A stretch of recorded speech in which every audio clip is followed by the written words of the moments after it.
Las últimas cosas se llama esta clase. Y vamos a hablar sobre la resurrección y otras cositas más. Vamos a inclinar nuestros rostros y vamos a orar. Padre nuestro que estás en el cielo, te damos gracias por esta mañana que nos permite, Señor, estar aquí para poder aprender de tu palabra. Rogamos tu ayuda, tu dirección, tu bendición, Señor, para que podamos no solamente aprender, sino también aplicarlo en nuestras vidas. En el nombre de Jesús. Amén. Bien, hermanos.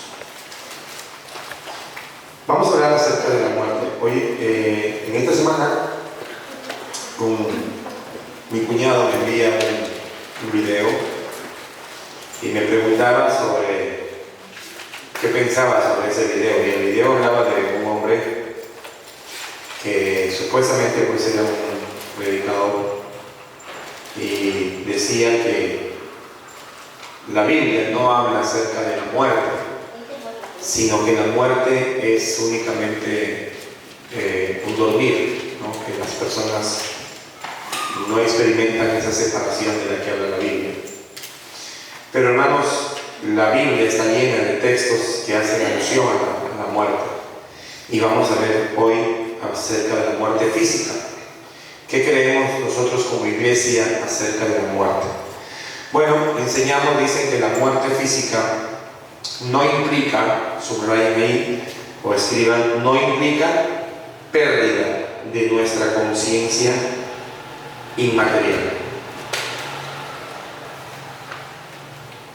¿Qué queremos decir cuando hablamos de pérdida de la conciencia inmaterial?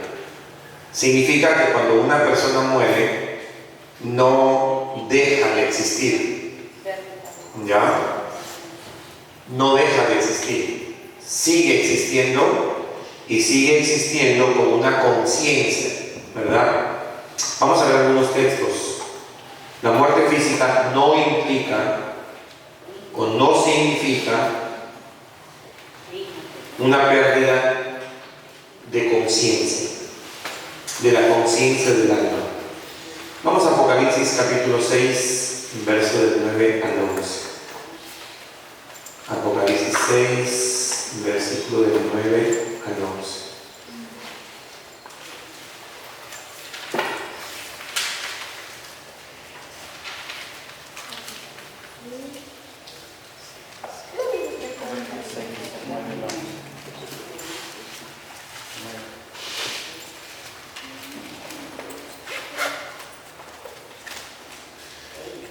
¿Alguien que lo haya encontrado, por favor? Apocalipsis 6, versículo del 9 al 11. ¿Quién no puede leer? Cuando abrió el quinto sello, vi debajo del altar las almas de los que habían sido muertos por causa de la palabra de Dios y por el testimonio que ellos tenían. Y clamaban en alta voz diciendo: ¿Hasta cuándo, Señor santo y verdadero, no juzgas y tengas nuestra sangre de los que moran en la tierra? Y les fueron dadas vestiduras blancas a cada uno de ellos, y les fue dicho que reposasen todavía un poco de tiempo, hasta que se contemplaran sus conciertos y sus hermanos, que también habían de ser muertos como ellos. ¿Qué es la palabra clave ahí en el texto? Hablando acerca de la conciencia del alma, o la conciencia inmaterial. Mire el texto, lo que dice: cuando abrió el quinto sello, vi bajo el altar las almas de los que habían sido muertos por causa de la palabra y por el testimonio que tenían. Si nosotros decimos que cuando una persona muere, automáticamente deja de existir y que ya no siente, que ya no piensa, que ya no tiene conciencia de lo que es y de lo que ha sido, entonces, ¿qué quiere decir este texto cuando dice que debajo del altar, y esta es una escena celestial, hermanos? Lo que está hablando Juan aquí nos traslada a una escena celestial. O sea, esto está en el trono, ahí en el cielo. Dice, cuando abrió el quinto sello, vi bajo el altar las almas de los que habían sido muertos. Hay personas, como dije anteriormente, que piensan que cuando una persona muere no sale el alma, que el alma, porque la Biblia dice que nosotros somos almas vivientes, y como somos almas vivientes, dicen que el alma y el cuerpo es uno solo, y que cuando la persona muere va a la tumba su cuerpo, pero su alma también queda ahí descansando, y que no sale ni para el cielo ni para el infierno. Si eso fuera verdad, hermanos, entonces ¿por qué el Señor le revela a Juan que en el cielo habían almas, y las almas que estaban en el cielo, ¿de quién era? Dice el texto, de los muertos? ¿Cómo puede haber un alma, o cómo puede haber un muerto y un alma separada, si es que fuera verdad lo que algunos dicen? Los que tienen esta teoría o esta doctrina, esta enseñanza, hermanos, son los adventistas, ¿no? La iglesia adventista. Y la iglesia adventista no cree en la separación del alma, porque ellos piensan que el alma duerme. Y algo parecido también piensan los testigos de Jehová. Por eso es que yo digo que los adventistas y los testigos de Jehová son algo así como primos hermanos en doctrina. ¿Ya? Pero, ¿qué es lo que nos está diciendo esta carta de Apocalipsis, o este libro de Apocalipsis? Nos está diciendo que las personas que han muerto no han perdido su conciencia. ¿Cómo sabemos que no han perdido su conciencia? Porque están hablando. Dice, vi las almas de los muertos. ¿Y qué estaban haciendo? Versículo 10. ¿Estaban durmiendo? No, clamaban a gran voz. Me hace recordar lo que dice Lucas, cuando otra alma también clamaba a gran voz. ¿El alma de quién? Del rico. ¿Dónde? En el infierno, ¿cierto? ¿Y cómo clamaba en el infierno? Padre Abraham, manda a Lázaro para que moje su dedo en agua. Entonces, el rico en el infierno tenía su conciencia, porque reconocía a Lázaro. Yo no sé cómo reconocía a Abraham, porque no lo había conocido, porque eran de otras épocas, pero él sabía que era Abraham, ¿no? Él tenía conciencia de su familia, ¿cierto? ¿Qué dijo? Manda para que les prediquen ¿a dónde? A mis hermanos. Entonces, quiere decir que tanto en el cielo como en el infierno las personas están conscientes, ¿no? A diferencia, hermanos, de cuando seamos transformados, ya en ese momento nuestras mentes serán también transformadas. Dice la Biblia que ahí, cuando llegue el día de la glorificación, Él enjugará toda lágrima. Quiere decir que ya los cristianos, no es que no vamos a tener conciencia, sino que en cierta manera la tristeza y el desconsuelo que algún padre o alguna madre se lleve de esta tierra por sus hijos que no sean creyentes. Porque yo me imagino a algunos de ustedes que dicen, no, si yo muero, ¿cómo voy a estar feliz en el cielo sabiendo que mis hijos no se han convertido y que van a estar en el infierno? O que mueran ellos y van a ir al infierno.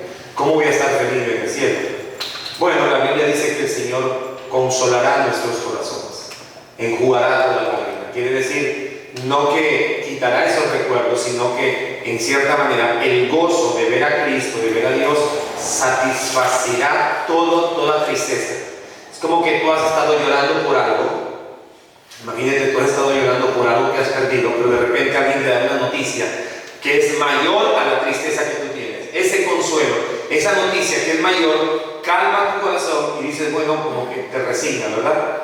¿Por qué? Porque el gozo de la noticia que es mayor satisface tu corazón y ya no tienes cabida en tu corazón para estar lamentando, porque la presencia de Dios lo llenará todas nuestras mentes y nuestros corazones. Amén. Pero mientras tanto, mientras no ocurra la glorificación, todavía las almas van a tener esos recuerdos, tanto el rico en el infierno como las almas de los decapitados. Dice, estarán clamando por venganza. ¿Hasta cuándo, Señor? Santo y verdadero, no juzgas y vengas nuestra sangre en los que moran en la tierra. Verso 11. y se les dieron vestiduras blancas, y se les dijo que descansen todavía un poco de tiempo hasta que se completara el número de sus consiervos y sus hermanos que también habían de ser muertos como ellos. Entonces, ¿qué estamos hablando? Lo primero que podemos decir es que la muerte física no implica una pérdida de conciencia. ¿Estamos bien aquí? ¿Está claro este punto? También creemos, hermanos, que el alma, lo voy a subrayar, el alma de los redimidos pasa inmediatamente a la presencia de Cristo. Los varones van a leer Lucas 23, 43. Lucas 23, 43. Las damas, Filipenses 1, 23. Y yo voy a leer segunda a los Corintios 5, 8. ¿Ya? Varones, Lucas 23, 43. Las damas, Filipenses 1, 23. Y yo voy a leer segunda a los Corintios 5, 8. Empezamos con los varones. Lucas 23, 43. Entonces Jesús dijo, cierto digo, hoy estarás conmigo en el paraíso. ¿Ok? ¿Con quién está hablando Jesús ahí? ¿Con quién? Con el ladrón de la cruz. ¿Qué le dice al ladrón? Le dice, de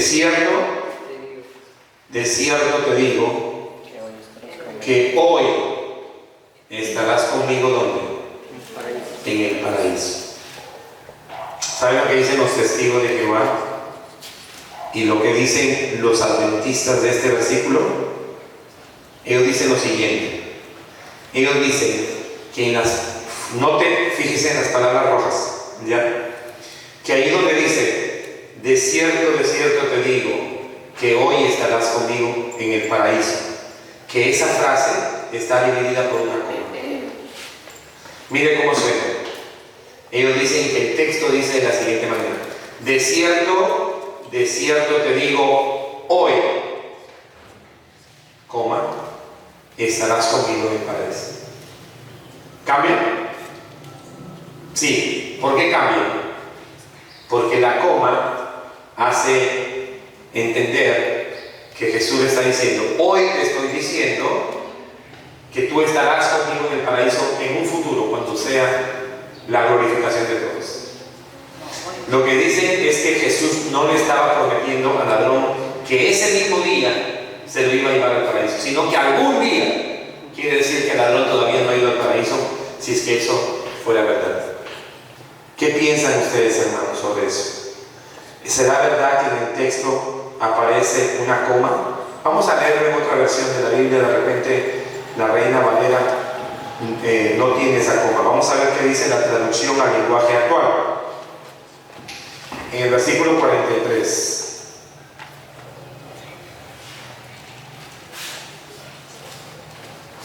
Lucas capítulo 23, versículo 43.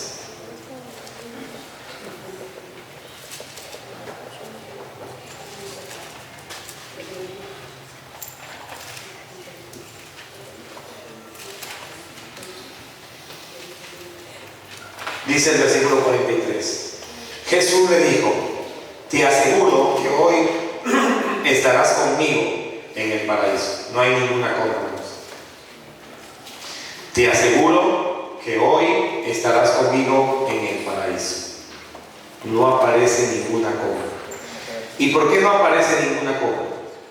Porque el texto no está escrito de esa manera. Acá está la Nueva Versión Internacional, versículo 43. Te aseguro que hoy estarás conmigo en el paraíso, le contestó Jesús. No hay ninguna coma en ningún texto, en ninguna Biblia. Acá hay otra Biblia, la Nueva Biblia versículo 43. En verdad te digo, 2 puntos, hoy estarás conmigo en el paraíso.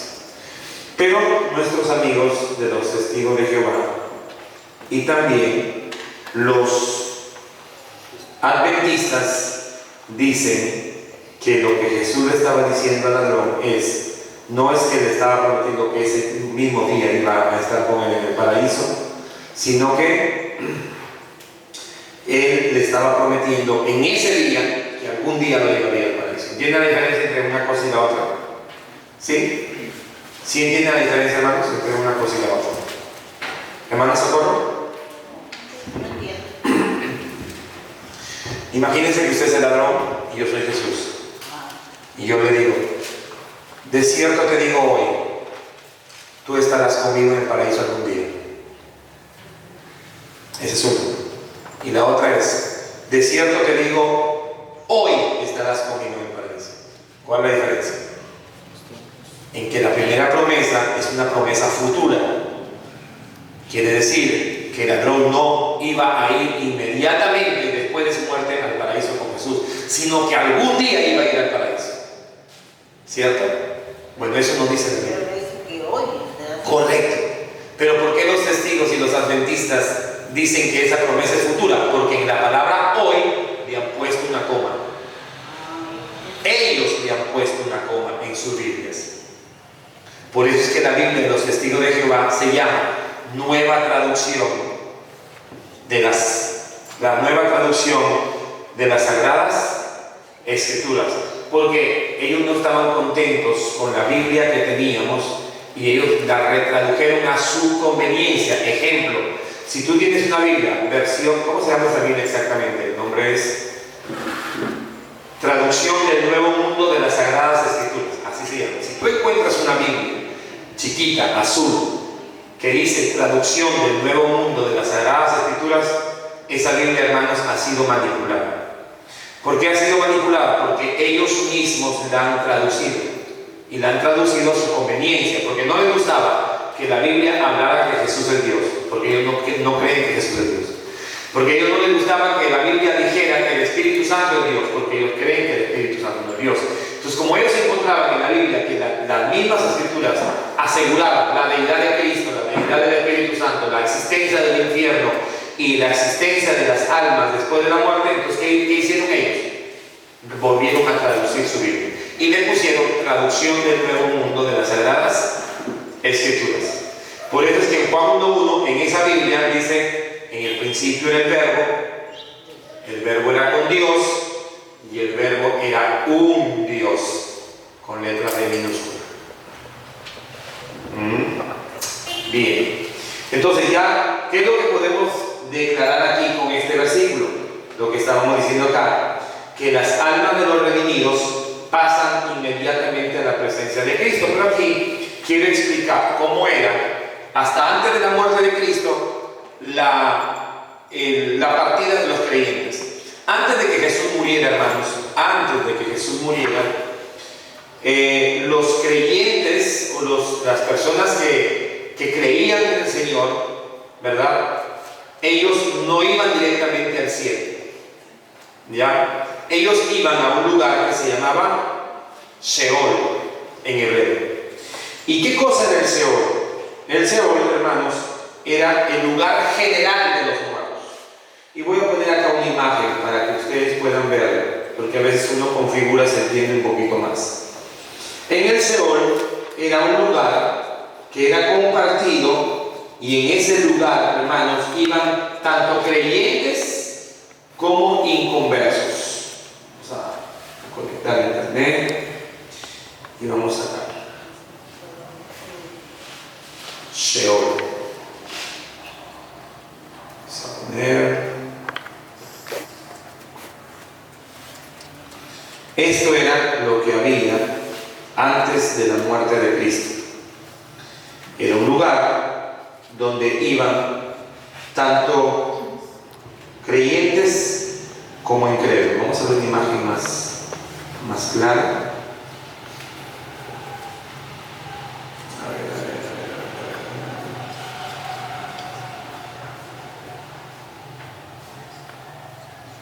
Creo que está por aquí.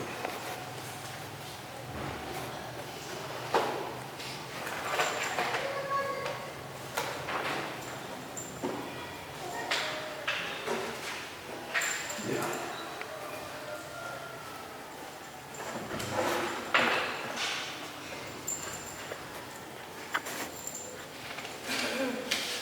Un ratito.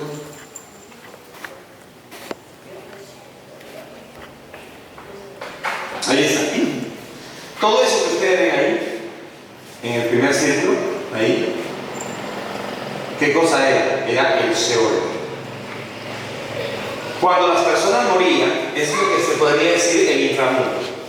¿Ya? Toda persona que moría podría ir al paraíso o al Hades. Y todo esto se llamaba Sheol en hebreo. En hebreo, Seol significaba lugar de los muertos. ¿Ya? Lugar de los muertos. ¿Por qué? Porque ahí iban todos los muertos. No era el infierno ahí. Necesariamente todo eso no era el infierno. ¿Dónde estaba el infierno? En ese mismo lugar, pero en un compartimento aparte. Aquí. ¿Correcto? Y en el otro compartimento estaba el paraíso. Por eso cuando el rico muere, ¿a dónde va? Al Hades, que es el infierno. Y cuando Lázaro muere, ¿a dónde va? Al paraíso. Pero ambos, ¿a dónde fueron? Al Seol. Porque era el mismo lugar, pero dividido en dos partes. ¿Y qué los separaba, dice hermano? Un gran abismo. ¿Correcto? Entonces, cuando el rico alcanza a ver a Abraham y a Lázaro, ¿qué le dice el rico aquí? Ahí está el rico. ¿Qué le dice el rico? Le dice: envía a Lázaro para que moje su dedo y me toque la lengua, porque estoy atormentado en esta llama. ¿Y qué le dice Abraham? No, nadie puede pasar de aquí para acá ni de allá pasar para acá, porque hay un gran abismo que nos separa. Una gran cima, un gran abismo. ¿Correcto? Entonces, cuando Jesús muere, todo esto, hermanos, antes de la muerte de Cristo. Antes de la muerte de Cristo, toda la gente iba aquí. Todos los muertos iban aquí. Todos.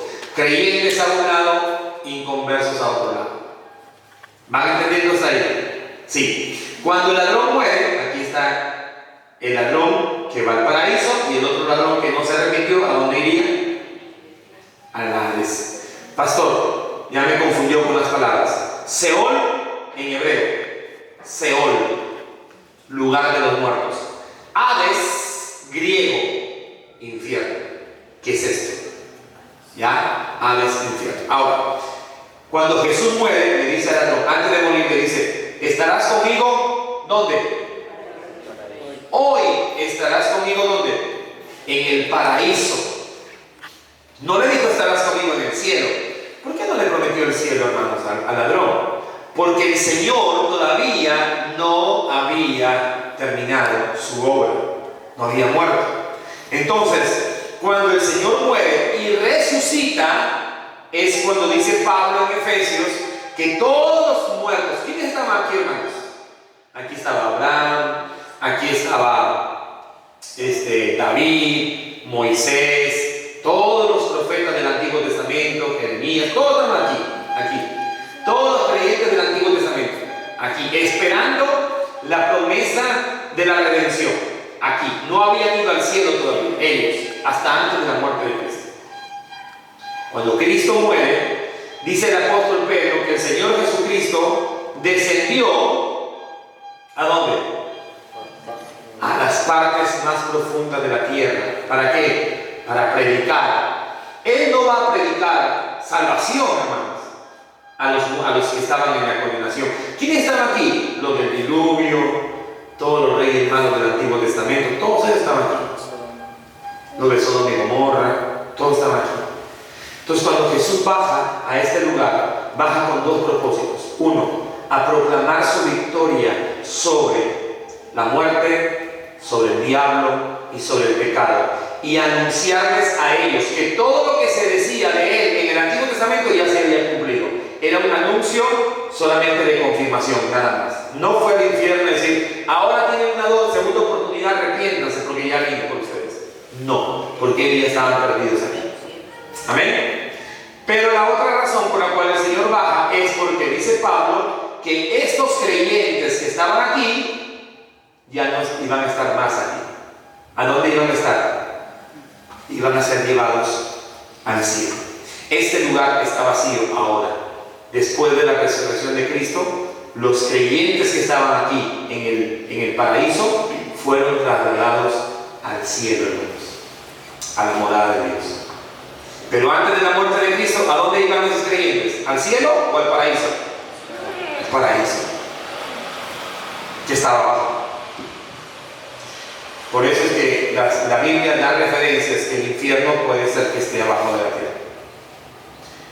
Y todas estas personas salieron. Por eso que cuando el Señor Jesús le promete al ladrón, le dice, hoy estarás conmigo en el paraíso, no en el cielo. Y eso es lo que estamos viendo acerca de la presencia de los redimidos inmediata en la presencia de Dios. ¿Preguntas aquí, hermanos? Todavía los que se mata ahí cuando Jesús murió, Ya. dice que se abrieron las tumbas, Ajá. muchos salieron. Ajá. Ahí hubo una resurrección. Una resurrección. ¿Eh? Ahora, esa gente sería incrédulos, No, dicen los santos. Y esas personas que resucitaron cuando Cristo muere, porque es cuando Cristo muere, son las personas que se conocen como las primicias, los primeros frutos de la muerte de Cristo. No son los que están clamando en la boca de No, son otras personas. Y bueno, y esos volvieron a morir de nuevo, por supuesto. Posiblemente sí. Pero, de hecho, Hay dos teorías de esa resurrección. Algunos dicen que esas personas resucitaron y vivieron y volvieron a morir.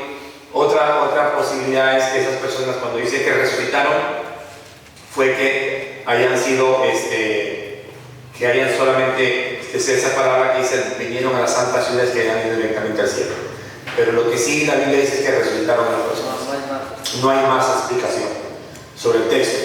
Vendría a ser un misterio, pero ahí hubo una resurrección, porque las tumbas se abrieron, dando a entender el traslado también de el paraíso al cielo. Entonces, ¿qué es lo que estamos viendo ahorita, hermanos? Es que los redimidos, o sea, los cristianos, cuando mueren, pasan inmediatamente a la presencia de Cristo. Si alguno de nosotros llegara a morir hoy o mañana, ya no iría al paraíso, iría al cielo. Es lo que vamos a ver en Filipenses 1:23. Pastor, no serán juzgados ellos. No. en ese caso, por ejemplo, los que mueren en esa actualidad van al cielo, ¿tendrían que esperar tiempo también para lo que es la boda del Cordero? ¿O en Tendrían otro que tiempo? esperar el tiempo del arrebatamiento para venir por sus cuerpos y regresar a la boda del Cordero. Así como lo pasó con los que estaban en el paraíso. Exactamente. Veríamos. Sí. Ya eso lo voy a explicar de aquí en la siguiente clase que vamos a hablar acerca de Apocalipsis. Pero los cristianos que están en el cielo ahorita, que ya han muerto, por ejemplo, ¿alguno de ustedes tiene un familiar de creyente que ha muerto? ¿Sí? Ya. Murió, fue al cielo. Sí creyó en el cielo. Ya no al paraíso. Antes de la muerte de Cristo, iban ¿a dónde? Al paraíso. Y una vez que Jesús resucitó, trasladó el paraíso al cielo.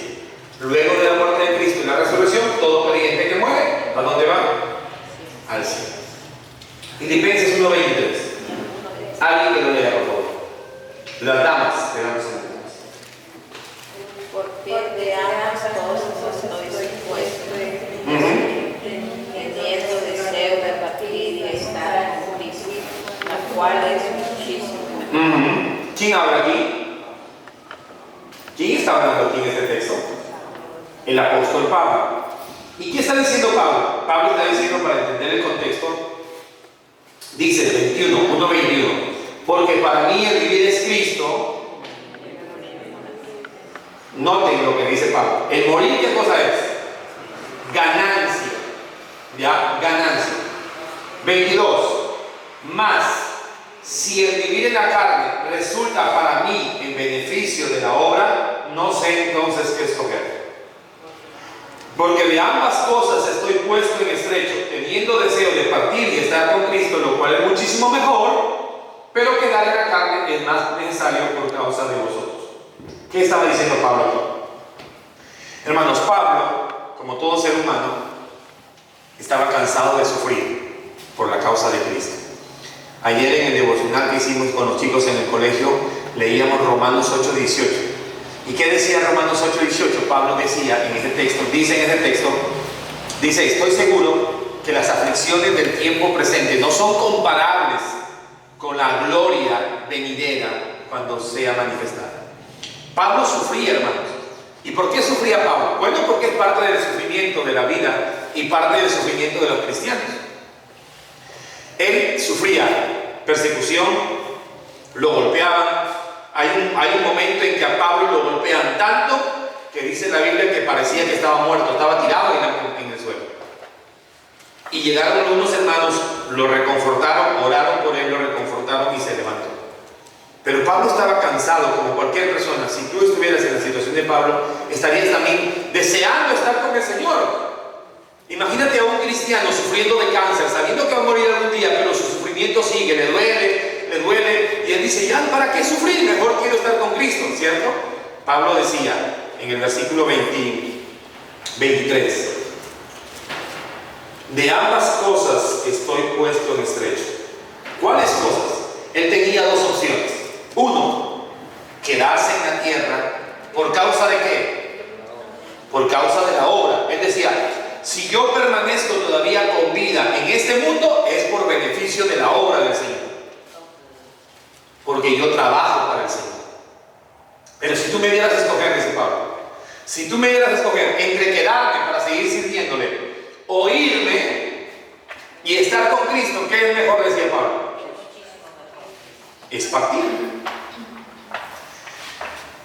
¿Qué es lo que estaba diciendo Pablo, hermanos, ahí? Es que él estaba seguro, hermanos, que después que él moría, él iba a estar con Cristo. Amén. Esa idea de que un cristiano muere y se va a dormir a la tumba sin conciencia no existe. Porque Pablo usa el verbo ser. Está aquí, verbo to be en inglés. ¿Lo ven? Ser y estar. El estar significa que tú tienes conciencia. Él dice, no sé entonces qué escoger, teniendo el deseo de partir y estar con Cristo. Estar con Cristo, hermanos, Cristo resucitó. Amén. ¿Cristo está consciente o está durmiendo en la tumba? No, Cristo ya no está en la tumba. Cristo está en el cielo, intercediendo por nosotros, vivo. Por eso Pablo decía, para mí el vivir es Cristo. Y si muero, mejor todavía, ganancia para mí, porque voy a estar con el Señor. Y eso es lo que estamos viendo. Número uno, la muerte física no implica ¿qué? ¿Pérdida de qué? De conciencia. El alma de los redimidos muere, cuando la persona muere, el creyente muere, inmediatamente pasa ¿a dónde? ¿A dónde pasa? A la presencia de Cristo. Antes de la muerte de Cristo, ¿a dónde iban los creyentes? Al paraíso. ¿Dónde estaba el paraíso? ¿Cómo se llama ese lugar general? Seol, que traducido es lugar de los muertos. Todo esto es el Seol. Y una vez que Jesús resucitó, ¿a dónde fueron los del paraíso? Fueron trasladados al cielo. ¿Y qué pasó entonces con los del infierno? Se quedaron ahí. Y dice la Biblia que este lugar está ensanchando su boca. O sea, se están riendo. Todas las personas que han muerto sin salvación están. Y más abajo, en este lugar que está aquí, que se llama el abismo, están los demonios que han sido encerrados, ¿ya? Que van a ser liberados en el tiempo de la gran tribulación. Ok, ¿preguntas? Seguimos entonces. Segunda a los Corintios 5:18. Segunda a los Corintios capítulo 5 verso 18. Y todo esto proviene de Dios, quien nos reconcilió consigo mismo por Cristo y nos dio el ministerio de la reconciliación. Hermanos, nosotros, si no hubiéramos sido reconciliados con el Señor, perdón, estoy mal, versículo 8, pero confiamos y más quisiéramos, subrayen esta parte de su Biblia, confiamos y más quisiéramos estar ausentes del cuerpo y presentes a dónde? Y presentes en el Señor. ¿Qué dice la nueva versión internacional? Versículo 8. Así que nos mantenemos confiados y preferiríamos ausentarnos de este cuerpo y vivir junto al Señor. Entonces, aquí viene la definición de lo que significa la palabra muerte. Hermanos, la palabra muerte significa separación ¿de qué? Del alma y el cuerpo. Eso es lo que está ahí. Eso que está aquí subrayado es la definición de la muerte física. ¿Ya? Cuando a ti te pregunten, ¿qué cosa es la muerte física? Separación del alma y del cuerpo.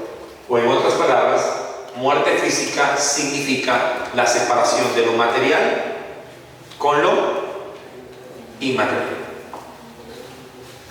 ¿Por qué no podemos decir que nosotros no tenemos alma? O que el alma no existe, o que el alma no salva. Por una sencilla razón, hermanos. La Biblia dice que cuando Jesús murió, si el alma fuera, no existiera, la pregunta es, ¿dónde estuvo Jesús si su cuerpo está muerto? Y Pedro dice que fue a predicar a los espíritus encarcelados. Les pregunto a ustedes, denme la definición de muerte física. ¿Qué es la muerte física? Separación del alma y el cuerpo. Y que para los redimidos tal separación continuará hasta el día del rapto. La pregunta que hacía el hermano, ¿no? Los que han muerto estarán ahí hasta el día del arrebatamiento. Primera Tesalonicenses, capítulo 4, versículo del 13 al 17. Primera Tesalonicenses, capítulo 4, versículo 13. Ese es uno de los textos que usamos nosotros cuando predicamos en un velorio de creyentes, a manera de consuelo para la familia, ¿no? Primera a los Tesalonicenses, capítulo 4, versículo 13 al 17. Hermanos, no queremos que ignoren. Voy a leer en la versión 60. Verso 13. Tampoco queremos, hermanos, que ignoréis acerca de los que duermen.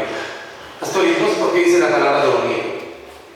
Porque la palabra dormir no hace alusión al dormir del alma, sino al dormir del cuerpo. Acerca de los que duermen, para que no os entristezcáis como los otros que no tienen esperanza.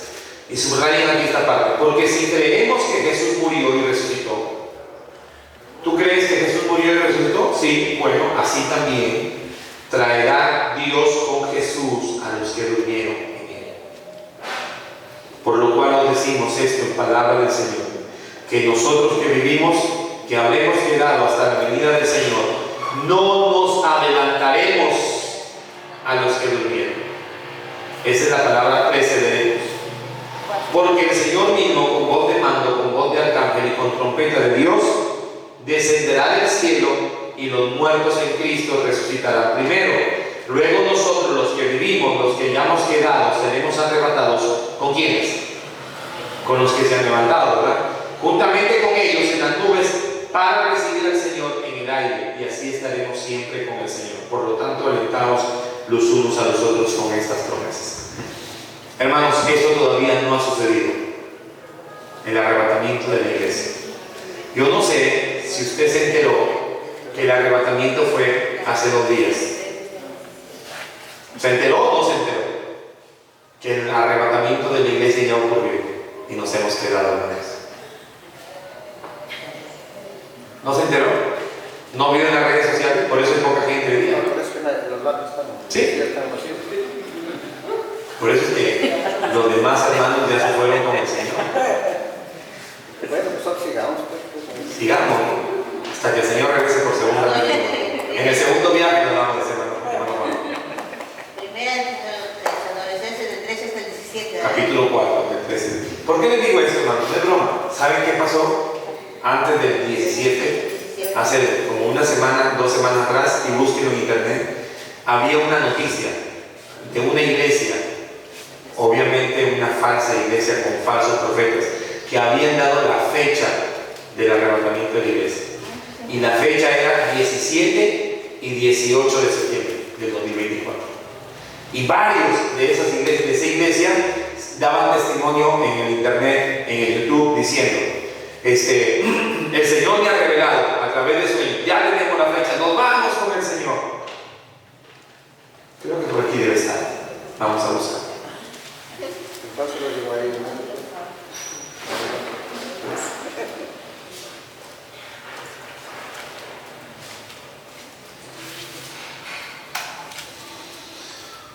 Todas las personas que decían, aquí está, la fecha del rapto.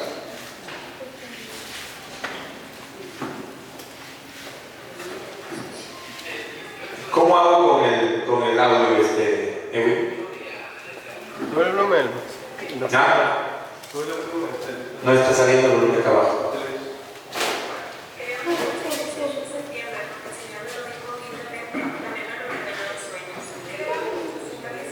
Ahí está.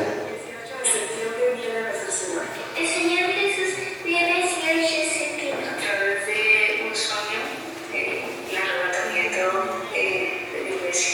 En 2024. No sueño que no Escuchen. es quien lo mostró en transmisión. El 18 de septiembre nos recogerá Yahshua. Gloria al Eterno. Hola, estoy feliz. Esperamos al Señor este 17 y 18 de septiembre del 2024. Creo la fecha del 18 de septiembre porque el Señor me lo dijo audiblemente, también me lo reveló en sueños. Creo en nuestro Señor Jesucristo y en la fecha 18 de septiembre viene nuestro Señor. El Señor Jesús viene 18 de septiembre a través de un sueño, el arrebatamiento de la iglesia en el 2024. No sueño que no tuve haciendo unas palomitas de maíz en el microondas. Cuando le puse la temperatura al horno, la temperatura cambió y me salió 3.87. Cuando yo sumé esos números, eso me dio 18 y yo inmediatamente supe que era que Dios me estaba confirmando la fecha. Te alabo, Padre, Señor del cielo y la tierra, porque escondiste estas cosas de los sabios y de los entendidos, y las revelaste a los niños. Visto un vídeo en YouTube de Hermano Gabriel y me conecté en el grupo de Cristal Temporal sabiendo que es la hora de despertar las iglesias. Soñé con el arca, con un arca como la de Noé, y en el arca aparecía la fecha 17-18 de septiembre del 2024. La verdad que estoy muy agradecida. Es la contestación de muchas oraciones, tras horas de estudio. Llegó un momento muy especial para mi vida. Por señales, por profecías, por astronomía, por testimonio, es imposible que no suceda matemáticamente el arrebatamiento el 18 de septiembre. Hola, he creído en la palabra revelada en la Escritura y entre 17 y 18 nos vamos por el Señor. Viendo mis vídeos del hermano Gabriel en mes de julio y octubre y de inmediato he escrito Cristo viene. El 17 y 18 de septiembre es el arrebatamiento de la iglesia. 18 de septiembre. Vamos con Cristo. Gloria a Dios. Se nos reveló a través de la palabra y se confirmó a través de sueños. Nosotros Creemos en la fecha. 18. Y hay varios, hermanos, videos de gente. Y que no se los cumplió, que era avergonzado. Yo les voy a profetizar, hermanos, una cosa ahorita. Yo les profetizo que después de septiembre viene octubre. ¿No me creen? Nos van a esperar. Y van a ver, vean su calendario y van a decir, Pastor Miguel tenía razón. Que después de septiembre viene octubre. Hermanos, dice el Señor en su palabra que esto no debe sorprendernos. ¿Cierto? ¿Por qué? Porque vendrán falsos maestros que engañarán a muchos. una iglesia. Es una iglesia. Una iglesia. Hermanos, esto no hace más que confirmar que estamos viviendo en los últimos tiempos. ¿Por qué? Porque antes de la venida de Cristo van a ocurrir falsos maestros, apostasía. Eso es parte de la apostasía, hermanos. Cuando la gente se desvía de las Escrituras y comienza a creer en cosas. ¿Escucharon a esa mujer que dijo?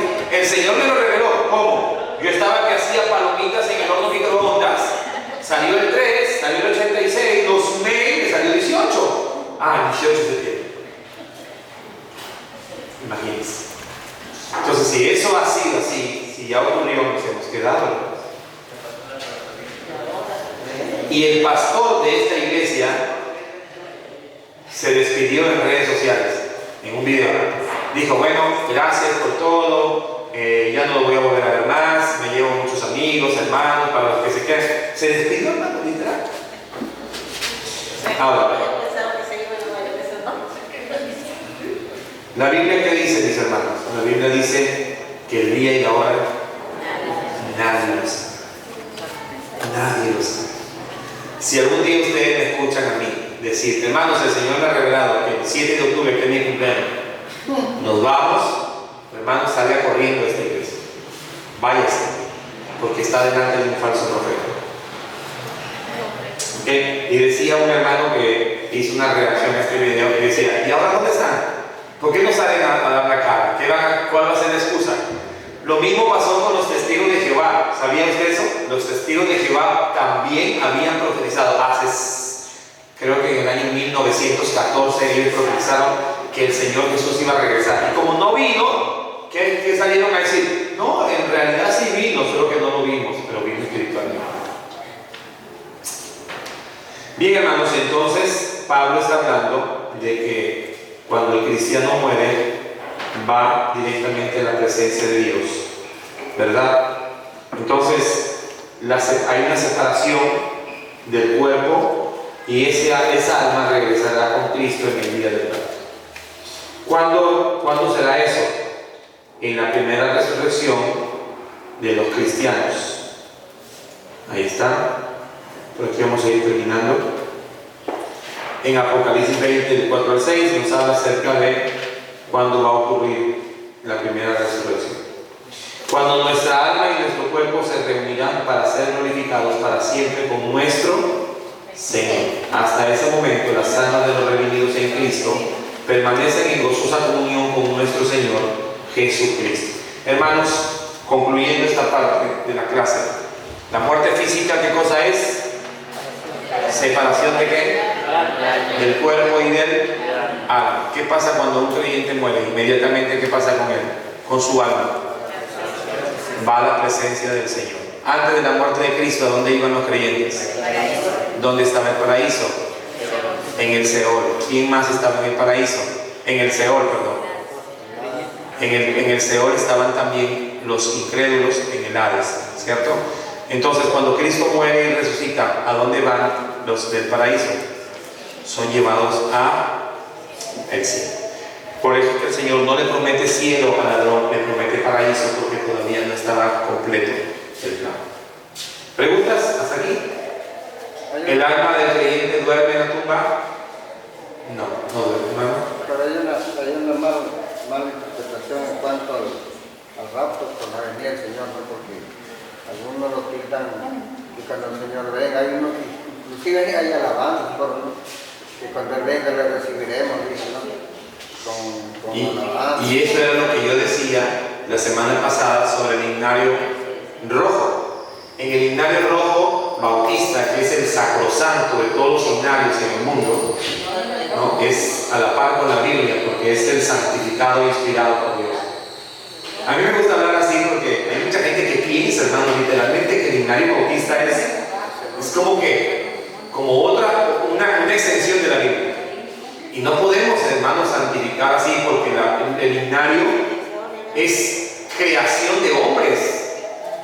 Está bien que seamos bautistas, pero en ese himnario está ese cántico que dice: cuán gloriosa será la mañana, cuando venga Jesús el Salvador. Y miren la herejía que se manda. Las naciones unidas como hermanas, bienvenida daremos al Señor. ¿Dónde dice la Biblia que las naciones se reunirán a recibir al Señor que viene? Al contrario, la Biblia dice que las naciones se unirán, pero para luchar contra aquel que viene en el caballo. No se van a unir para recibir al Señor, se van a unir para pelear contra Cristo. Entonces, ¿dónde está ese cántico? En el himnario. Otra herejía también que dice ahí esta canción es que, dando a entender que el día de venir de Cristo es de mañana, cuando gloriosa será la mañana, cuando venga Jesús el Señor. Pastores, acá el hermano y yo también tenemos una Duda. El Hades y el Seol son diferentes. Son dos palabras, una es en hebreo, Seol, que es lugar de los muertos. Ya, ese, el que estaban, los buenos y los no, así. Todo esto que está aquí, Todo ese grupo, ¿cómo se llama? todo el círculo grande, lo voy a achicar. Todo el círculo grande, todo esto, Seol, en hebreo, que significa lugar de los muertos. Seol. Ahora Y esto que está aquí es Hades en griego. Hades en griego, que significa infierno. Aquí, Hades, paraíso. Hades griego, Seol hebreo.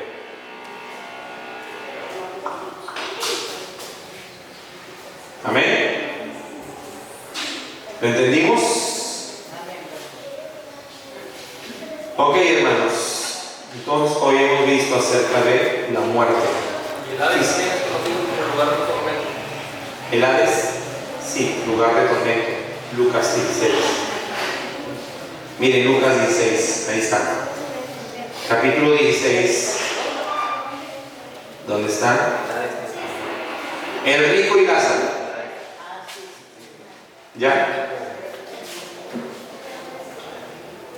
Versículo 23. ¿Dónde alzó sus ojos, dice el rico? Y en el Hades alzó sus ojos, estando en tormentos, y vio de lejos a Abraham. Esa palabra Hades,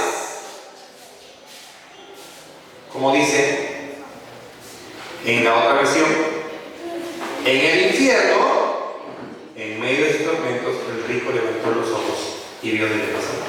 Ahora está en griego. En griego, que significa infierno. Y Seol está ¿en qué idioma Seol? Hebreo, y significa lugar de los muertos. Más claro, imposible. ¿Verdad? ¿Alguna otra pregunta, hermano, para terminar este tiempo?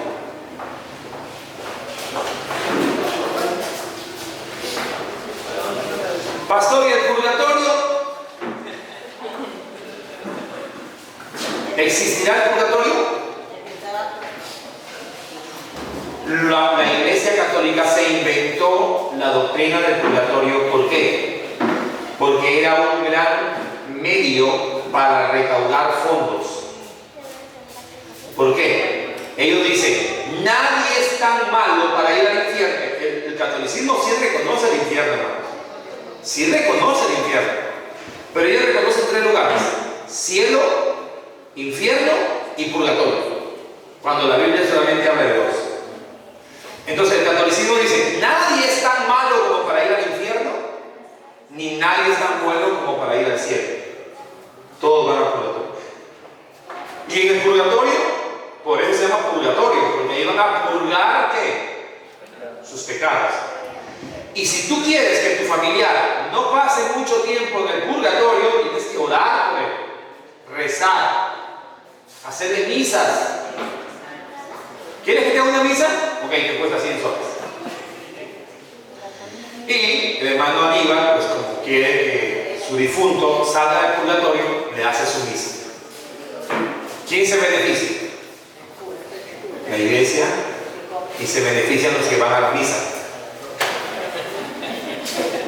¿cierto? Porque en todo el resto y en toda misa tiene que haber ¿qué? Su cabrito, ¿cierto? Yo me acuerdo cuando habían rezos y misas por mi barrio, esperábamos que terminara el rezador. Hay una parte que el rezador dice: la paz, hermanos, démonos la paz.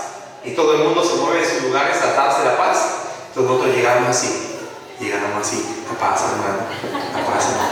Habíamos estado por allá, media cuadra sentados. Cuando ya, ahí está que se dan la paz, digo, la paz, la paz. Nos miraba, ¿y tú? ¿Dónde es? ¿Quién eres tú? La paz, hermano, la paz. Y nos sentábamos ahí a esperar. Llegamos a dar la paz porque esperábamos el camino para comer. Bien, hermano, vamos a terminar este tiempo. ¿Quién dirige la segunda parte? ¿Quién dirige? Manda segundos Sánchez. César elegido para dirigir. Oramos. Nuestro Dios, gracias te damos por tu palabra. Gracias por enseñarnos acerca de la doctrina, Señor, de la muerte. Estar en tu palabra, Señor, no es un tema desconocido para nosotros. El problema es que nosotros muchas veces lo malinterpretamos